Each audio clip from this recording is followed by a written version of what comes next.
Good morning, Bird Brains. Coming to you today with a important new announcement. I'm guessing by the thumbnail you kind of already have an idea of what it is, but say hello to Miss Bird's new bike. Let's hop on and take a ride.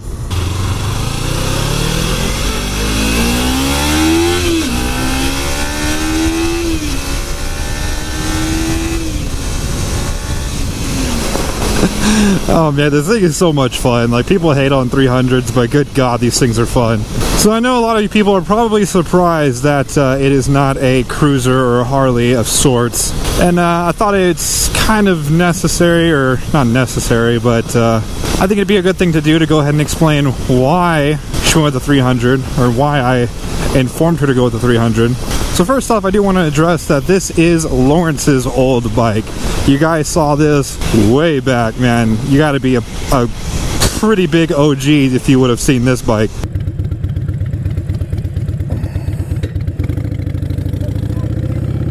He's actually moving to Florida, so he was trying to get rid of this as quickly as he could. He's been trying to sell it for a while, but now that he's having to move, he was a little bit more flexible on the price. And that's the first thing I wanted to come to, is price. Now, this is a 2016 Ninja 300 KRT edition. It's the Kawasaki Racing Team Special Edition. It's got the ABS on it, and she got it for quite a bit below Blue Book value because of us buying from Lawrence. And with that being said, she's already got built-in equity into the bike.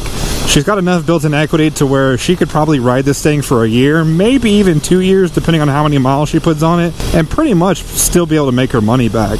At least be very close to it. It'd be very hard for her to be in the red, basically. And going back to that year to 2 year time frame, a lot of people think that people can ride 300s and then get bored with them in 3 months, and that definitely does happen. But for a brand new rider who is how can I say this, riding challenged, it could be a bike that she rides for a while. That's why I think that these 300s are so underrated. Now, the 250s, I don't believe are in that same category. I think that little extra 50 cc's makes the difference between it being a bike that you ride for 3 months to a bike that you could ride. If you really wanted to, you could ride this bike for the rest of your life. You really could. I know a lot of people, I wouldn't say a lot of people, I know a good handful of people who have 300s and they love their 300s. They have no intentions of getting rid of it. I know people that have upgraded, but I mean, if you don't want to go fast, if you don't have that desire to, push the limit and be stupid, the 300 is a great, just around the town, just your daily rider almost. With that extra 50 cc's, you can even do, I would say, a lower speed highway, like 60, 65. I know they say they can get these things up to 70, but I feel like 70 is pushing it just a little bit. But I still believe, for a beginner rider, I've said this before on other videos and I'll still say it, I believe there is no better bike for an absolute beginner than the Ninja 300. Now, I'm not saying you can't start on anything but that. I'm not saying that you have to start on Ninja 300. But if you're someone who is cautious and worried about, having too much bike, the 300 is a great option for you. This thing is essentially a dirt bike with fairings on it. I mean, I don't know the weight of a dirt bike or anything like that. I'll throw some comparisons up here just so you can kind of see the weight difference. But man, this thing is so stupid light and nimble. I mean, you can literally just sit here and throw it back and forth like it's nothing. On top of the weight, all of the controls feel very muted. They feel very watered down. Now, if you're looking for a performance bike, that's not a good thing. But if you're looking at beginner bikes, muted is very, very good. The clutch, super soft.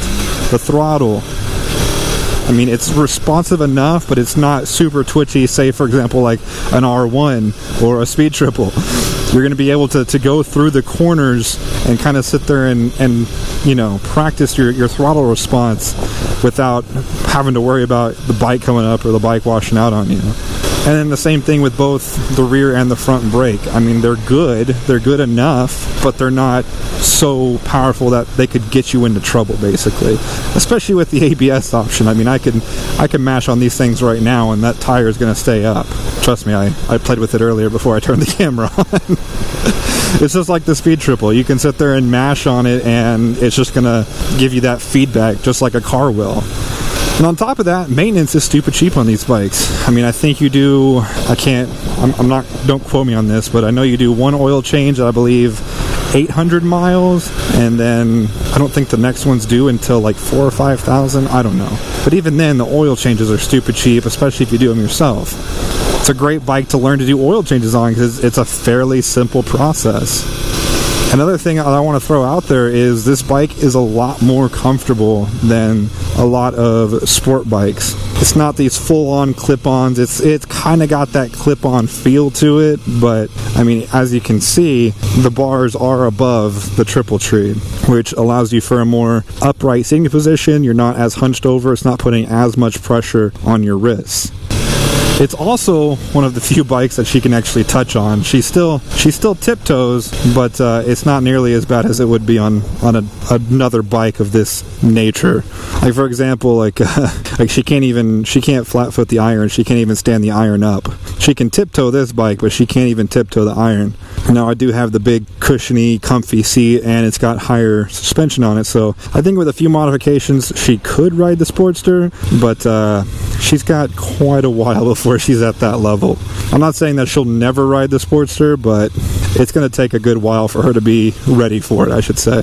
Well guys, I hope I answered most of your questions. If I didn't, please go ahead and leave them down in the comments and I'll get to them as soon as I possibly can. I'm going to have to go ahead and head home now. Tomorrow we're actually going out and she's going to ride the bike, so I'm sorry I kind of clickbaited you into thinking that she was riding this one, but she will be riding the next time you see this bike. So god damn it, it's fall in Texas, guys. It means allergies every day. Alright guys, so like I said, next episode she will be riding. You will see Miss Bird on a bike. You will be able to hear her. You will be able to see her. We're going to have her mic'd up, cameraed up. You're going to get the full first ride experience. Anyways guys, that's it for today's video. If you like this video, go ahead and hit that like button. If you haven't already, go ahead and punch that subscribe button. And as always, thank you for watching. I'll see you guys next time.